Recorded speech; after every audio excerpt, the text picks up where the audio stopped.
आप देख रहे हैं GK टीवी न्यूज़ में आपके साथ गुलफाम इदरीसी। नज़र डालते हैं खबरों की ओर। आज़ाद समाज पार्टी के राष्ट्रीय अध्यक्ष चंद्रशेखर आज़ाद बिजनौर पहुंचे हैं।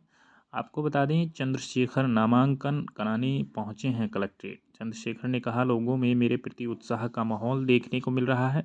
साथ ही चंद्रशेखर ने ये भी कहा कि मेरा किसी से कोई मुकाबला नहीं है, मेरा सिर्फ खुद से मुकाबला है। आपको बता दें, चंद्रशेखर आज़ाद लोकसभा नगीना सुरक्षित सीट देखिए, से चुनाव की चुनाव लड़ तैयारी के रहे बीच हैं। से ही समय निकाल के आया हूँ। आज भी कार्यक्रम थे, लेकिन पार्टी के सीनियर लोगों ने तय किया कि आज नॉमिनेशन करना है, तो इसलिए उनकी तैयारी होगी, तो इसलिए हम लोग यहाँ नॉमिनेशन करने के लिए आ गए।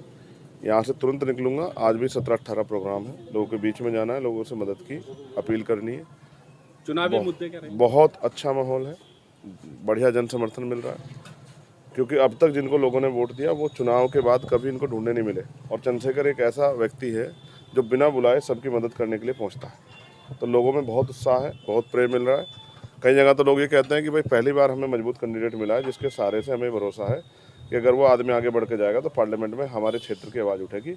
अभी तक तो सब लोगों ने हमें धोखा दिया है। अच्छा, सपा से मुद्दे क्या रहेंगे? मुद्दे पे धोखा मिला, इसको आप कैसे देखते हैं? किसने कहा धोखा मिला? जैसे आपका टिकट की बात चल देखो, रही थी, हम प्रयास करते हैं कि एक दूसरे से अच्छे रिश्ते बन जाएं, किन्हीं कारणों से नहीं बन पाते। मैं राजनीति में इसको धोखा नहीं मानता। उन्होंने जो कुछ फैसला लिया अपने बारे में, अपनी पार्टी के बारे में अच्छा सोच के लिया होगा। अच्छा, एक राम गोपाल जी का बयान आया था कि जब पूछा गया कि चंद्रशेखर जी को आपने टिकट नहीं दिया, तो उन्होंने कहा कि चंद्रशेखर जी ने टिकट मांगा ही नहीं, क्योंकि वो तो कह रहे थे कि मैं अपनी पार्टी के सिंबल पर लड़ना चाहता हूं। मैं अपनी पार्टी के सिंबल पे ही लड़ूंगा भाई। ये हमारे लोगों की अस्मिता से जुड़ा हुआ सिंबल है, उनके संघर्ष का सिंबल है, तो मैं इसी से लड़ूंगा ना। खैर, मैं उन पे कोई बात नहीं करना चाहता। उन्होंने जो फैसला लिया वो भी अच्छे लोग हैं, बहुत कुछ सोच समझ के लिया होगा और शायद यहाँ के हालात को देख के लिया होगा। अच्छा, गठबंधन से और आज पे कितना अंतर समझ रहे थे? कितनी मजबूत लड़ाई है? अगर गठबंधन से लड़ते और आज अकेले लड़े तो मजबूत लड़ाई में क्या फर्क? वोट तो जनता को ही देनी है भाई। नगीना लोकसभा के बाहर के लोग तो आगे वोट नहीं दे सकते, तो जनता से गठबंधन हो गया और जनता में बहुत प्यार विश्वास है। यहाँ पिछले 1.5 साल से यहाँ की हर एक दीवार पे आज़ाद समाज पार्टी 25,000 लोगों की जान गई। किसी नेता को तकलीफ नहीं हुई, ना राष्ट्रीय स्तर के, ना प्रदेश स्तर के, ना यहाँ लोकल स्तर के। मैं ही था ऐसे बिजनौर में जो रात को 10:30 बजे तक हड़ताल पर बैठा रहा, धरने में बैठा रहा कि यहाँ के लोगों की जीवन रक्षा भी करो। तो मैं तो नगीना से इस तरह प्यार करता हूँ जिस तरह से लोग अपनी माँ से प्यार करते हैं। ये वो मिट्टी है जिसने बहुत लोगों को इज्जत दी है। आपने कहा कि वो उनका निर्णय था, सपा वाला भी, लेकिन सपा वाले आपके खिलाफ प्रत्याशी उतार रहे हैं। मायावती जी आपके प्रत्याशी, यानी दोनों का टारगेट आप है। आप झगड़ा कराना चाहते हैं मेरा उनका? नहीं, झगड़ा नहीं, हम तो सवाल कर रहे हैं आपसे। मैं बस सीधा ये कह रहा हूँ, लोकतंत्र है, सबको अधिकार है। क्या आप वो अपने अपने प्रत्याशी उतारें और उनके प्रत्याशी जाके फील्ड में काम करें, उनके लिए मेरी मंगल कामना है। लेकिन हम इस नगीना की जनता के लिए काम करेंगे, क्योंकि नगीना ने बहुत लोगों को मौका दिया। नगीना के बारे में किसने नहीं सोचा, बिजनौर के बारे में किसने नहीं सोचा। आपका मुकाबला सपा बसपा या बीजेपी किससे रहेगा? मेरा मुकाबला तो मुझसे खुद से है। जितनी मेहनत करूंगा उतना ही समर्थन लोगों का मिलेगा। क्या नीम से आप हाथ मिलाने जा रहे हैं? नीम के साथ चुनाव लड़ना? अगर कुछ किसी से हाथ मिलेगा तो आपको पता लग जाएगा। कोई काम बंद पर्दे में थोड़ा ही होता है, ये तो लोकतंत्र है। जैसे मैं आपको सवालों का जवाब दे रहा हूँ, ऐसे जो भी कुछ होगा आपके सामने आएगा। अभी तो यहाँ के जो किसान हैं, नौजवान हैं, बहन बेटियाँ हैं और तमाम जो गरीब वर्ग के लोग हैं, उनके हितों के लिए आज़ाद समाज पार्टी संकल्पित है। बहुत सारे चुनावी मुद्दे हैं जिन मुद्दों पे आपका ध्यान जाना चाहिए, जिन पे आपको भी सवाल करना चाहिए।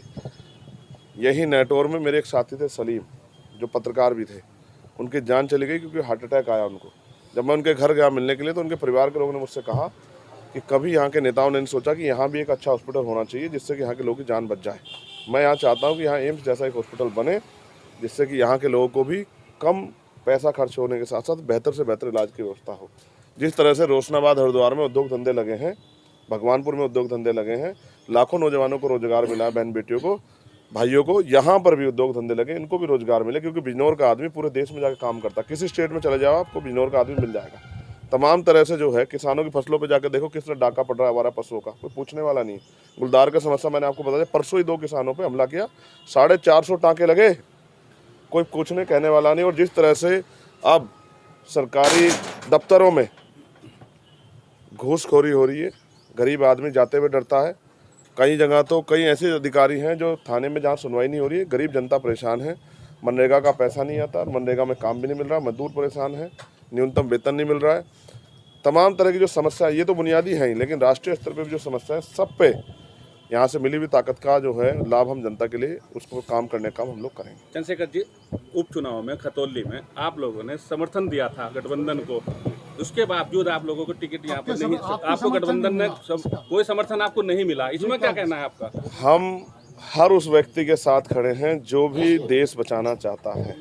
देखो, मैंने एक बात आपको स्पष्ट कर दूं, पहले दिन से मैंने कहा, क्योंकि जब मेरे ऊपर गोली चली, 4 गोली चली, किसी सदन में आपने नहीं सुना होगा किसी भी नेता ने ये कहा हो कि भाई अगर वो चाहते तो सरकार को ही घेर लेते कि भाई कानून व्यवस्था आपके यहाँ बहुत बेकार है, जितने लोगों का नेतृत्व कर रहा है उसी पे गोली चल रही है, आम आदमी का क्या होगा। तो किसी सदन में आपने नहीं सुना होगा जब मेरे जैसे व्यक्ति पे चली गोली के लिए कोई आवाज़ नहीं उठाता। अभी यहाँ रामपुर में एक दलित समाज के बच्चे को गोली मार दी पुलिस ने, उसका भेजा उड़ गया सोमेश नाम के बच्चे का, और उल्टा पुलिस ने पीड़ित महिलाओं पे मुकदमा कर दिया। किसको तकलीफ हुई? यहाँ जिस तरह से नेटोर में सलमान को गोली लगी थी, जिस तरह से महिला पहलवान बेटियों का प्रकरण हुआ था दिल्ली में, जिस तरह से किसानों का आंदोलन हुआ, किसको तकलीफ हुई? ये तकलीफ चंद्रशेखर आजाद के दिल में है, क्योंकि वो इसी वर्ग से आता है। वो एक प्राइमरी स्कूल के मास्टर का बेटा और किसान परिवार से आता है। वो गरीबों के दुख को समझता है, वो गरीबी से निकल के आया है, इसलिए इनकी लड़ाई लड़ना मेरी जिम्मेदारी। तो उन्होंने मुझे समर्थन नहीं किया, उनका धन्यवाद। देखो, अगर आदमी के रास्ते में गड्ढे ना आए तो वो कूदना कैसे सीखेगा? तो उन्होंने मुझे कूदना सिखाया, तो मैं कूदना सीख गया और अभी मैं मेहनत कर रहा हूँ। विश्वास करो, मुझे ऐसी उम्मीद नहीं थी कि इतना प्यार यहाँ की जनता देगी। जिस तरह मुझे बताया गया था कि नगीना वो धरती है जो सबको मौका देती है, उस तरह का मौका मुझे यहाँ के लोगों से प्यार और आशीर्वाद के रूप में चंद्रशेखर जी, मिला। एक आखिरी सवाल है, बदायूं में अभी एक कांड हुआ है, 2 लड़कों की गला काट कर हत्या कर दी गई है, आपका बयान उसमें नहीं आया। अब मैं फील्ड में हूँ, आपके सामने 1:30 बजे जाता हूँ, 2 बजे। नहीं, अभी आपने बुलाया ना, अब आप बताओ। मैं बिल्कुल कह रहा हूँ, कोई भी अगर अपराध करेगा तो अपराधी को सख्त से सख्त सजा मिलनी चाहिए। लेकिन आप ये तो बताओ कि ये भारतीय जनता पार्टी की सरकार देखिए जिसमें सरेआम गले कट रहे हैं। मुख्यमंत्री तो कह रहे कानून व्यवस्था बहुत अच्छी है। मैं फिर आपको कह रहा हूँ, ये जो सरकार है ये किसी की सरकार नहीं है, ये तो चंदे और धंधे वालों की सरकार है। ये लुटेरा गैंग है जो चंदा दे दो ठेका ले लो, और सीबीआई ईडी इनकम टैक्स पर छापा लगे, वो चंदा दे दो तो बिल्कुल पाक साफ हो जाए। ये जो भाजपा की भ्रष्टाचारी सरकार है, इसी की देन है कि आज बेरोजगारी इतनी बढ़ गई है कि नौजवान जो है भूखे मरने के लिए और सुसाइड करने के लिए किसान और नौजवान तैयार है। आप देखो, पुलिस भर्ती में पूछो ना आप कि 48 लाख बच्चों ने फार्म भरा, 400 रुपये एक बच्चे से लिए गए, 4-4, 6-6 महीने मेहनत की और पेपर लीक हो गया। मुख्यमंत्री ने क्या कहा? अरे झूठ बोलेगा कोई तो हम सजा कर देंगे, गिरफ्तार करवा देंगे। क्या हुआ? पेपर लीक हुआ नहीं हुआ, फिर आपने भर्ती क्यों कैंसिल की अगर लीक नहीं हुआ? जो पेपर नहीं संभाल सकते उत्तर प्रदेश, इतने बड़े उत्तर प्रदेश को संभाल लेंगे? शर्म आनी चाहिए सरकार को कि लोगों की जन भावनाओं से खेलना और लोगों को ठगना इनकी नीति बन गई है। जनता इन्हें वोट की चोट से जवाब देगी, और नगीना में तो वो ऐसा फैसला लेगी जिस फैसले से पूरे भारत में कमजोर वर्ग के लोगों में एक उत्साह पैदा होगा। ठीक, थैंक यू।